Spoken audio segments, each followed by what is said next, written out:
Hello everyone, मेरा नाम है मिंटू धाकड़ और आज हम पढ़ेंगे क्लास 10th मैथमेटिक्स चैप्टर 1.1 जिसमें दिया हुआ है निम्नलिखित संख्याओं का एचसीएफ ज्ञात करने के लिए यूक्लिड विभाजन एल्गोरिथम का प्रयोग कीजिए। ठीक है,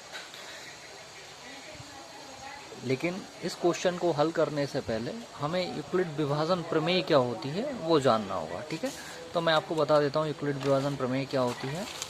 यूक्लिड विभाजन प्रमेय, ठीक है, यूक्लिड विभाजन प्रमेय दो धनात्मक पूर्णांक a और b दिए रहने पर ऐसी अद्वितीय पूर्ण संख्या q और r विद्यमान है कि a बराबर bq प्लस r। ठीक है, तो a और b क्या है? दो धनात्मक पूर्णांक हैं। धनात्मक पूर्णांक क्या होते हैं?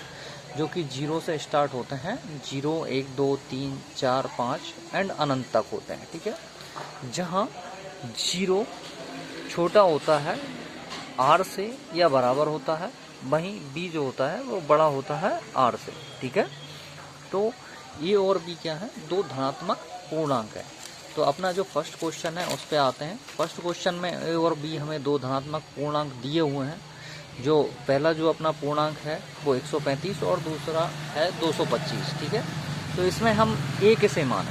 तो जो बड़ी संख्या होती है हम उसे a मानते हैं और जो छोटी संख्या होती है हम उसे हमेशा b मानते हैं। तो 135 और 225 इसको हम सॉल्व करते हैं यूक्लिड विभाजन प्रमेय से। ठीक है, तो जो 225 है वो बड़ा है 135 से।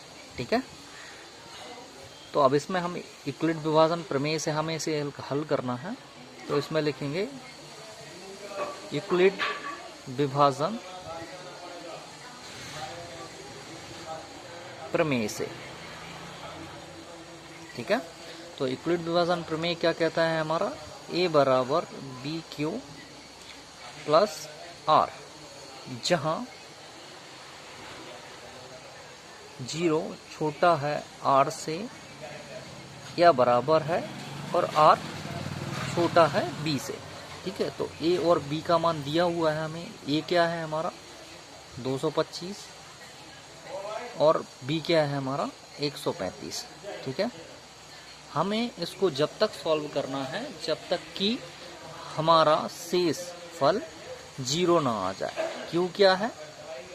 ठीक है, वो मैं आपको बता देता हूँ। q जो है हमारा भागफल है और r हमारा शेषफल है। a क्या होगा हमारा? a हमारा होगा भाज्य और b होगा हमारा भाजक। ठीक है, तो हम ठीक इसे कब तक सॉल्व करना है? जब तक कि शेषफल हमारा 0 ना आ जाए। तो जो बड़ी संख्या है 225 a, उसे हम b से भाग दे देंगे। b क्या है हमारा? 135। 135 से 225 में भाग दोगे कितनी बार जाएगा? एक बार जाएगा। ठीक है, शेषफल जो बचेगा हमारा 0, 12 में से 3 गए 9। ठीक है, 90 बचा। ठीक है, तो q का मान क्या निकल आया हमारा? 1। ठीक है, और q का मान हमारा 1 निकल आया, वहीं पर r हमारा जो है 90 आ गया। ठीक है, तो q क्या है? 1 प्लस r क्या है? 90। इसे आप लिख सकते हो चरण 1। ठीक है, इसे आप चरण 1 लिख सकते हो क्योंकि हमें अभी शेषफल 90 प्राप्त नहीं हुआ है।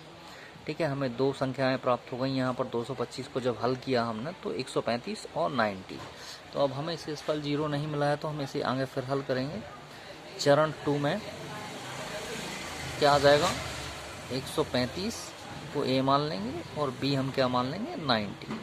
और q और r को निकालने के लिए हम जो बड़ी संख्या है 135 उसमें हम 90 से भाग दे देंगे। 90 एकम 90 एक बार भाग जाएगा, शेषफल बचेगा आपका 45। ठीक है, अभी भी हमें शेषफल 0 नहीं मिला है। q हमें जो मिला है वो मिला है 1, वहीं पर हमारा जो r हमें मिला है वो मिला है 45। ठीक है,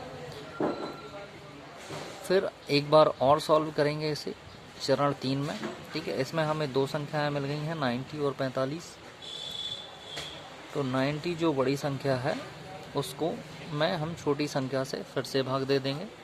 ठीक है, तो 90 में 45 से भाग देंगे। 45 दूनी 90। ठीक है, कितनी बार गया? 2 बार। हमें शेषफल जो है 0 मिल गया। ठीक है, q क्या है हमारा? 2 है और शेषफल हमारा 0 है। ठीक है। तो यहाँ पर जब हमें शेषफल जो 0 मिल गया, तो शेषफल 0 मिलने पर क्या होगा, हमारा एक जो क्वेश्चन था वो सॉल्व हो जाएगा। ठीक है, क्वेश्चन हमारा सॉल्व हो गया। ठीक है, अब हमसे इसने क्या पूछा था, निम्नलिखित संख्याओं का एचसीएफ ज्ञात करने के लिए यूक्लिड विभाजन एल्गोरिथम का प्रयोग कीजिए। तो हमें शेषफल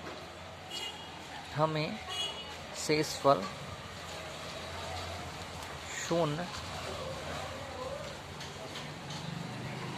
प्राप्त हुआ तथा अंतिम भाजक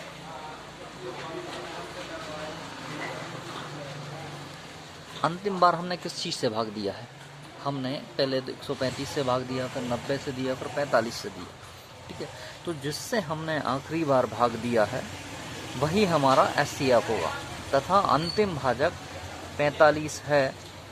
अतः एचसीएफ किसका निकाला हमने, 225 और 135 का एचसीएफ निकाला है। तो 225 व 135 का जो एचसीएफ होगा वो 45 होगा। यही हमारा आंसर है। ठीक है, तो अगर यूक्लिड विभाजन प्रमेय के द्वारा जो मैंने क्वेश्चन हल किया वो समझ में आया और वीडियो अच्छी लगी तो चैनल को लाइक करें, शेयर करें और सब्सक्राइब करें।